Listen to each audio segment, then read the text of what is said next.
ایسی خاک جس کے لیے مدتوں مسلمان اپنے اپنے وطن میں منہ پر ملنے کے لیے تڑپتے رہتے ہیں، اور کئی تو بغیر اس پاک جلوے کو دیکھے ہی دنیا سے کوچ کر جاتے ہیں۔ یوں تو نگاہ شوق نے کیا کیا نہیں دیکھا، جلوہ جو دیکھنا تھا وہ جلوہ نہیں دیکھا۔ خیمے اکھاڑ لیے گئے، لیکن ابھی یہ لپیٹ کر آئندہ سال کے لیے رکھے نہیں جائیں گے، بلکہ عرفات سے مینا روانہ کر دیے جائیں گے، جہاں ابھی حاجیوں کو چند روز اور ٹھہرنا ہوگا۔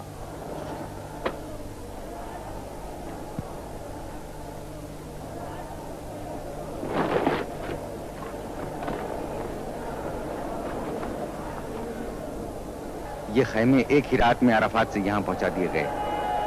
مشعر الحرام سے حاجیوں کے مینا پہنچنے تک یہ خیمے یہاں پہنچا کر نصب کر دیے جاتے ہیں۔ مینا کے قریب کی عمارتیں بھی حاجیوں کے ٹھہرنے کے لیے حاصل کر لی جاتی ہیں۔ آج 10ویں ذی الحجہ ہے۔ آج کے دن حاجیوں کو 3 فریضے ادا کرنے پڑتے ہیں: شیطانوں کو کنکریاں مارنا، قربانی، مردوں کو سر منڈوانا اور عورتوں کو ناخن اور بالوں کی ایک لٹ کاٹنا۔ یہ مکروہ حیولہ شیطان کا ہے۔ یہاں ایسے 3 شیطان ہیں۔ ہر شیطان کو 7 کنکریاں ماری جاتی ہیں۔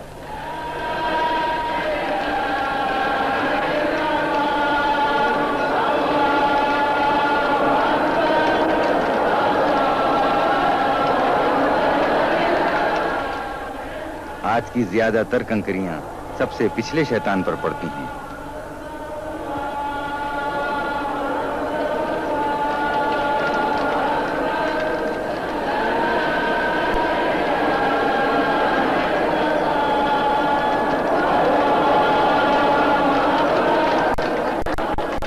بعض حاجی کنکریاں مارنے پر اتفاق نہیں کرتے، جوش میں آ کر اپنے پھٹے پرانے چپل بھی پھینک مارتے ہیں۔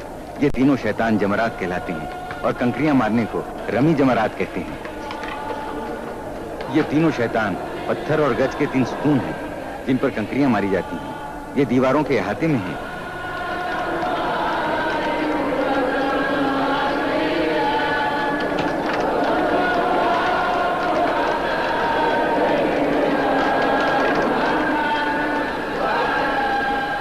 بعض حاجی اپنے معلم یعنی رہبر سے کنکریاں مارنے کا طریقہ پوچھتے ہیں تاکہ نشانہ خالی نہ جائے اور فریضہ پورا ہو۔ بعض اپنی کنکریاں بار بار گنتے ہیں تاکہ اطمینان ہو جائے کہ تعداد سے زیادہ یا کم تو نہیں ہے۔ کنکریاں مارنے کا وقت 3 دن تک ہے، مگر سب حاجی ایک ہی دن میں یہ فرض ادا کر لینا چاہتے ہیں اور بڑے جوش میں ہوتے ہیں، لیکن اتنے آدمی ایک ہی دن میں یہ کام ختم نہیں کر سکتے۔ یہ سلسلہ 3 دن تک جاری رہتا ہے۔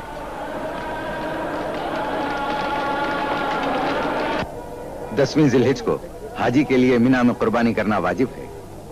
1 اونٹ یا 1 دمبا یا 1 مینڈھا یا کم سے کم 1 بھیڑ۔ اگر 1 سے زیادہ جانوروں کی قربانی کریں تو اور بہتر ہے۔ صاحب حیثیت اکثر 1 سے زیادہ قربانی کرتے ہیں۔ اگر حج کے زمانے میں کوئی ایسی لغزش ہو گئی ہو جو حج میں منع ہے تو اس کے لیے ایک قربانی الگ کفارے کے طور پر کرنی پڑتی ہے۔ قربانی کے لیے لاکھوں جانوروں کی ضرورت ہوتی ہے۔ ایک زمانے سے عرب اور عرب کے قریبی ملکوں ایشیا اور افریقہ سے جانور لائے جاتے ہیں۔ مینا میں بھی دوسرے بازاروں کی طرح جانوروں کا بازار ہے جہاں خوب مول تول ہوتا ہے۔ اکثر زبان کے اختلاف کی وجہ سے تھوڑی سی دقت بھی ہوتی ہے، لیکن مکے اور مج لیتے ہیں۔ جن کی زبان نہیں سمجھی جاتی یا جو عربی نہیں بول سکتے انہیں کچھ زیادہ ہی قیمت دینا پڑتی ہے۔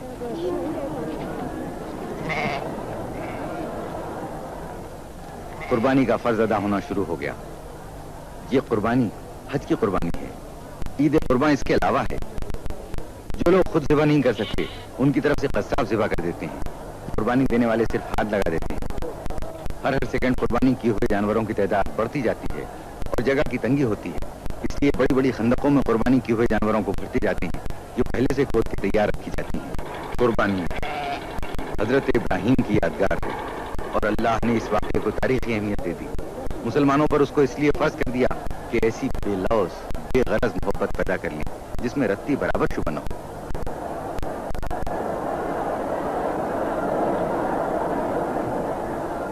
رمی جمرات، قربانی اور سر منڈوانا، جب یہ تینوں کام جاتے ہیں تو اب حاجی کہلانے کا مستحق ہو جاتا ہے۔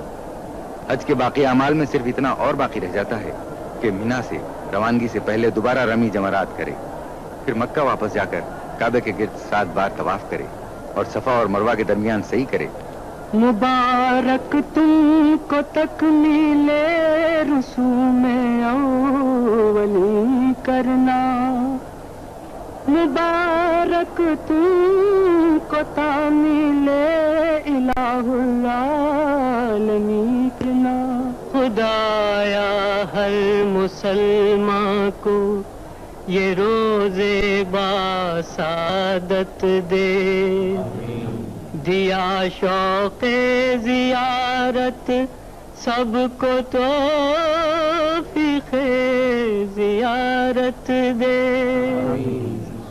حال میں سعودی عرب کی حکومت نے جدید طریقوں سے پانی حاصل کرنے کا بھی معقول انتظام کیا ہے۔ متعدی یعنی پھیلنے والی بیماریوں کی روک تھام کا بھی خاص انتظام ہے۔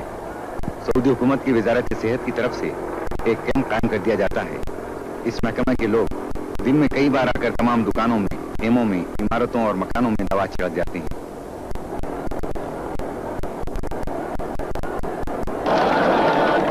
مینا کے سب اعمال بجا لانے کے بعد حاجی بیت اللہ شریف کی طرف لوٹ رہے ہیں تاکہ خانہ خدا کا رخصتی طواف کر لیں اور جو نمازیں خاص طور پر مقرر ہیں انہیں ادا کر لیں۔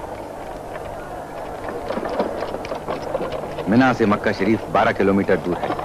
اس مقدس ترین اور پاک مقام پر خاص لطف آتا ہے۔ موٹر کاروں اور بسوں کو بھیڑ کی وجہ سے رک رک کر آہستہ آہستہ چلنا پڑتا ہے، اس لیے پیدل چلنے والے اور موٹریں قریب قریب ساتھ ہی مکہ شریف پہنچتے ہیں۔ ہم ایک بار پھر مسجد الحرام کے درمیان کعبہ معظم کی زیارت کے لیے حاضر ہوئے۔ مسجد الحرام کی وسیع عمارت کے درمیان کعبہ دل کی حیثیت رکھتا ہے۔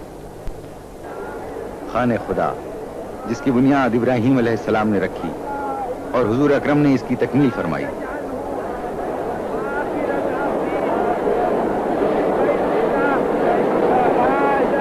اور یہ ہے مقام ابراہیم۔ کہتے ہیں کہ وہ پتھر جس پر حضرت ابراہیم خلیل اللہ نے کھڑے ہو کر اپنے ہاتھ سے کعبے کی دیوار بنائی تھی یہی موجود ہے۔ یہ حجر اسود ہے۔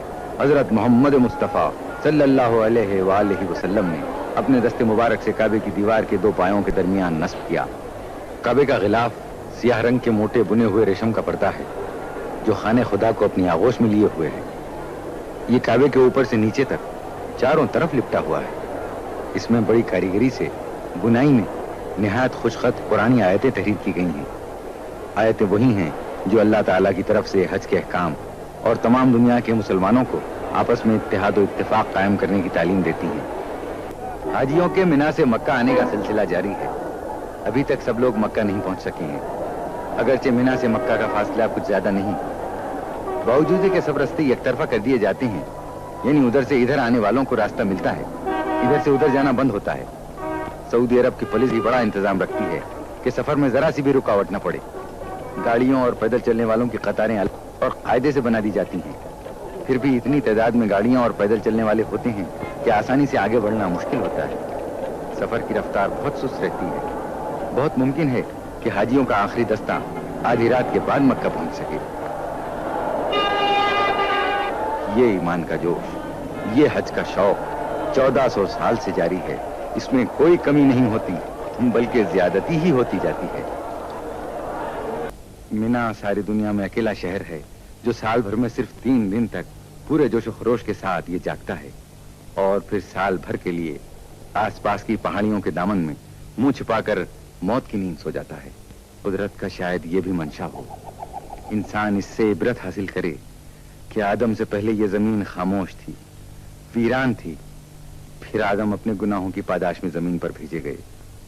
ویرانیاں زبردست آبادیوں میں تبدیل ہو گئیں، نیکی و بدی کی جنگ ہوتی رہی۔ پھر ایک دن آئے گا، سور پھونکا جائے گا، قیامت آئے گی، سارے انسانوں سے دنیا ایک بار پھر خالی ہو جائے گی، سنسان ہو جائے گی۔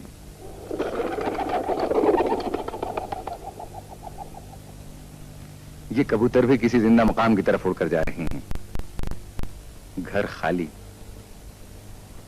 کام کرنے کی مشینیں جیسے مردہ، مساجد چپ، شاید کبھی اتفاقاً کسی راہگیر کے قدموں کی آواز سنائی دے۔